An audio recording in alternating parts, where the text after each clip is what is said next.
Hi, I'm Brenda from the Avant Garden Shop, and welcome to another episode of The Garden Gate. Today I'm here with Mark Bennett from Wildbird Trading and Millcreek Seed, and we're talking about different kinds of suet. Mark, I had no idea there were this many kinds of suet when I started this shop. Tell me about them. Well, we just keep introducing new different problem-solving suet solutions, and we have a few here with us today. This time of year, we suggest going with a summer suet. And what we do is we actually add an ingredient, a natural food ingredient that makes it firmer so that it doesn't melt in the summer. Right. And that way you can see the birds all summer. Right. Because a lot of birds use suet to feed their young and their fledglings. Right, and is that what the birthday cake one is? Is that for the babies? That's right. That's our newest blend, and that one is specifically designed so it's easy digestible. Okay. And the mother birds feed their fledglings. Wow. With this nice fine grind suet. Yeah, and then the pure suet, that's one we kind of avoid sometimes in the summer. Yeah, I only bring this to show people what the basis for all the suet is. Right. I haven't had a tremendous amount of success with it, but some people like it because the squirrels won't eat it. Right. So if you want to do that, you may not have success, but you won't have the squirrels as Right, well. yes. Yeah.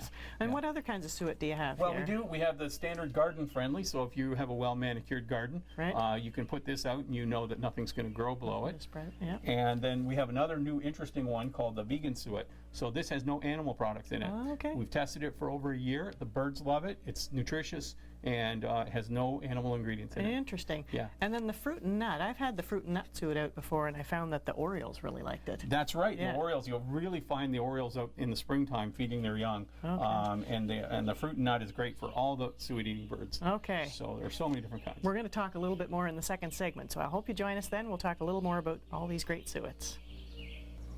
Welcome back to the Garden Gate. I'm here with Mark, and we're talking about suet. So, Mark, we talked about the quality of suet, but how do people actually offer the suet to the birds? Well, I mean, there are lots of different ways to provide suet to the birds. The way you're showing right here is a great way.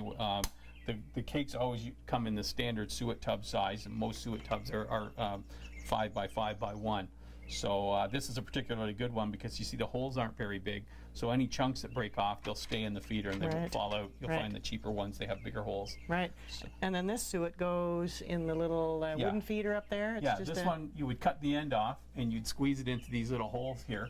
And you just squeeze the end like a tube of toothpaste. Right. And it's a great way to provide the birds with something in their natural source, which would be a log. Right. Yeah. And then we have the balls as well, and they fit in some of the different feeders as well. That's and, right. It's just a great way, especially through the winter. I find it's a good time to offer the suet. That's right. Yeah.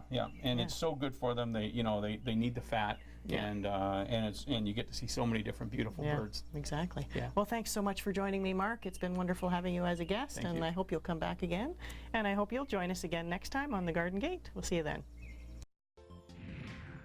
The Garden Gate is brought to you by the Avant Garden Shop, your destination for gardening accessories and backyard birding supplies.